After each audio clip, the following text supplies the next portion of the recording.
Today, we welcome National Association of Broadcasters CEO Gordon Smith to Association Newsmakers to discuss successful advocacy in the complex area of regulation.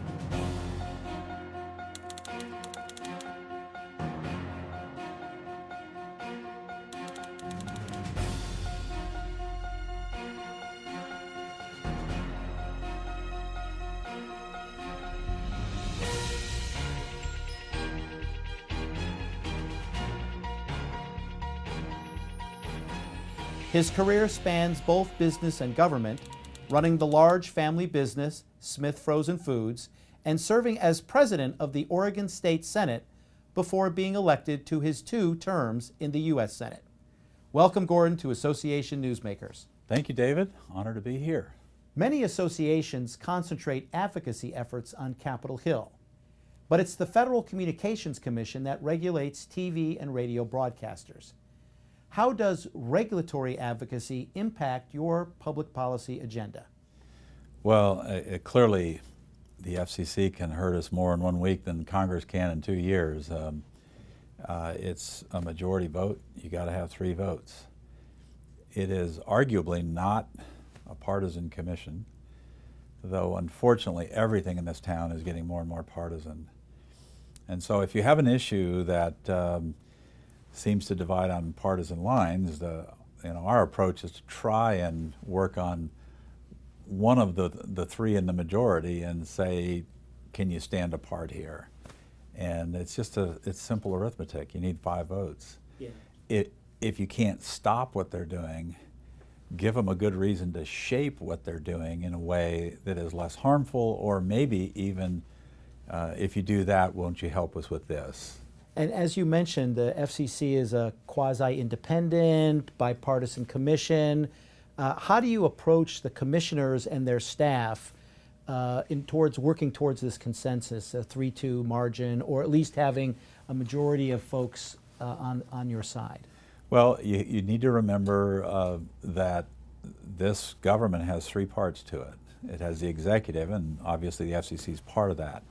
But the White House can be helpful. They have a staff that's related to communications that has great influence at the FCC.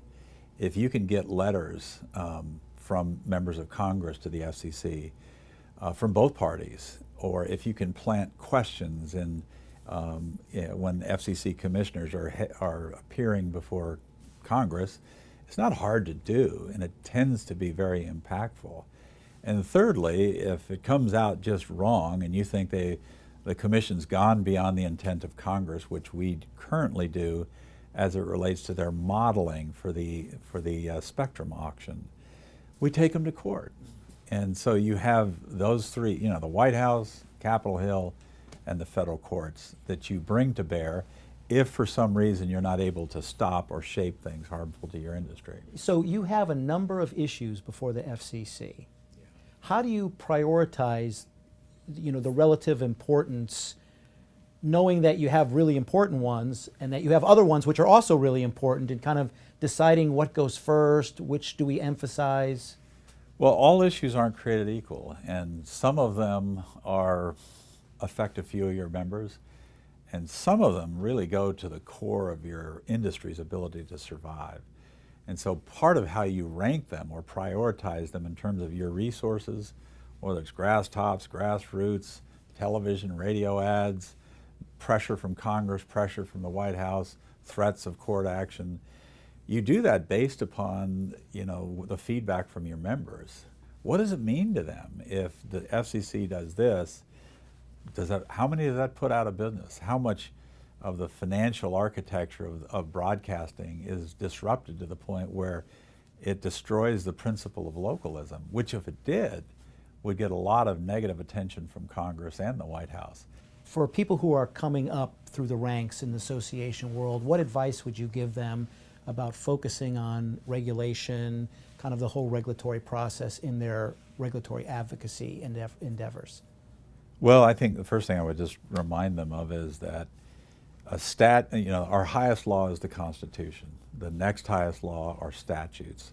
The third highest are regulatory. But operatively, any one of them manifests itself in the lives of your members as though they're one and the same.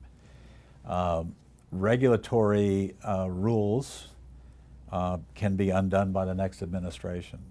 If there's a big change in the political landscape and different parties put into power, those can be undone. Not easy, but much easier than changing a statute, and certainly much easier than amending the Constitution. So don't see regulatory rules as permanent losses. In Washington, there are, the old adage, there are no permanent wins or no permanent losses. It's very true. It's doubly true of administrative rules. I mean, they come and go with great regularity much more frequently than statutes are overridden. Well, thank you, Gordon, for being with us today, and we look forward to seeing you on the next edition of Association Newsmakers.